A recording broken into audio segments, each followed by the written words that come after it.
بسم اللہ الرحمن الرحیم۔ Welcome to the journey of توکل۔ جب طالوت بنی اسرائیل کے بادشاہ بن گئے تو آپ نے بنی اسرائیل کو جہاد کے لیے تیار کیا اور ایک کافر بادشاہ جالوت سے جنگ کرنے کے لیے اپنی فوج کو لے کر میدان جنگ میں نکلے۔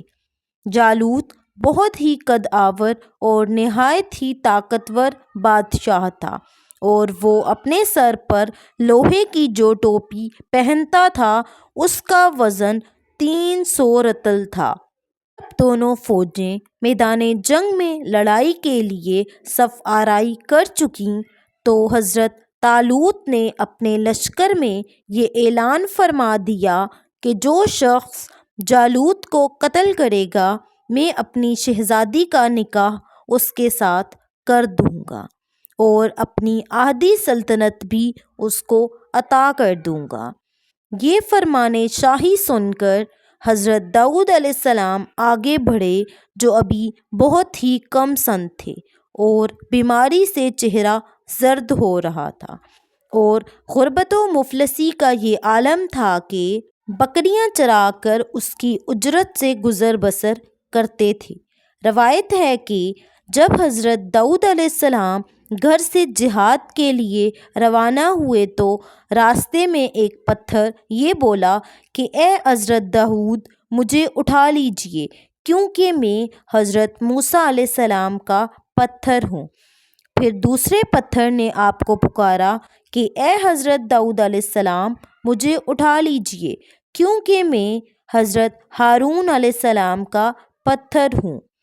پھر ایک تیسرے پتھر نے آپ کو پکار کر عرض کیا کہ اے حضرت داؤد علیہ السلام مجھے اٹھا لیجئے کیونکہ میں جالوت کا قاتل ہوں۔ آپ علیہ السلام نے ان تینوں پتھروں کو اٹھا کر اپنے جھولے میں رکھ لیا۔ جب جنگ شروع ہوئی تو حضرت داؤد علیہ السلام اپنی گوپن لے کر صفوں سے آگے بڑھے اور جب جالوت پر آپ کی نظر پڑی تو آپ نے ان تینوں پتھروں کو اپنی گوپن میں رکھ کر اور بسم اللہ پڑھ کر گوپن سے تینوں پتھروں کو جالوت کے اوپر پھینکا اور یہ تینوں پتھر جا کر جالوت کی ناک اور کھوپڑی پر لگے اور اس کے بھیجے کو پاش پاش کر کے پیچھے سے نکل کر 30 جالوتیوں کو لگے اور سب کے سب مقتول ہو کر گر پڑے۔ پھر حضرت داؤد علیہ السلام نے جالوت کی لاش کو گھسیٹتے ہوئے لا کر اپنے بادشاہ حضرت طالوت کے قدموں میں ڈال دیا۔ اس پر حضرت طالوت اور بنی اسرائیل بے حد خوش ہوئے۔ جالوت کے قتل ہو جانے سے اس کا لشکر بھاگ نکلا اور حضرت طالوت کو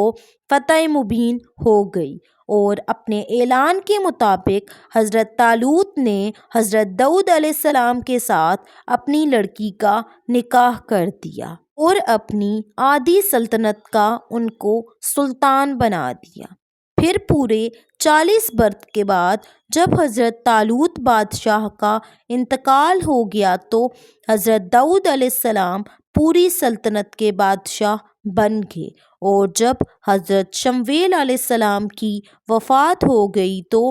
اللہ تعالیٰ نے حضرت داؤد علیہ السلام کو سلطنت کے ساتھ نبوت سے بھی سرفراز فرما دیا۔ آپ سے پہلے سلطنت اور نبوت دونوں اعزاز ایک ساتھ کسی کو بھی نہیں ملا تھا۔ آپ پہلے شخص ہیں کہ ان دونوں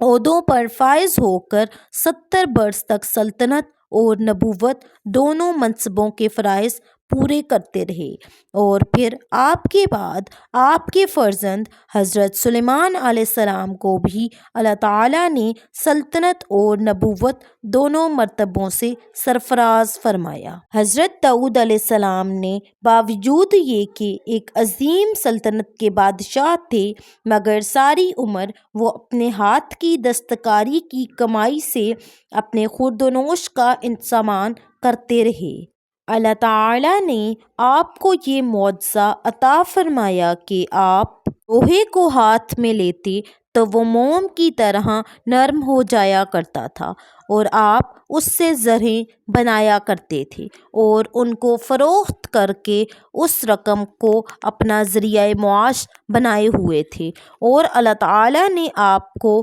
پرندوں کی بولی سکھا دی تھی۔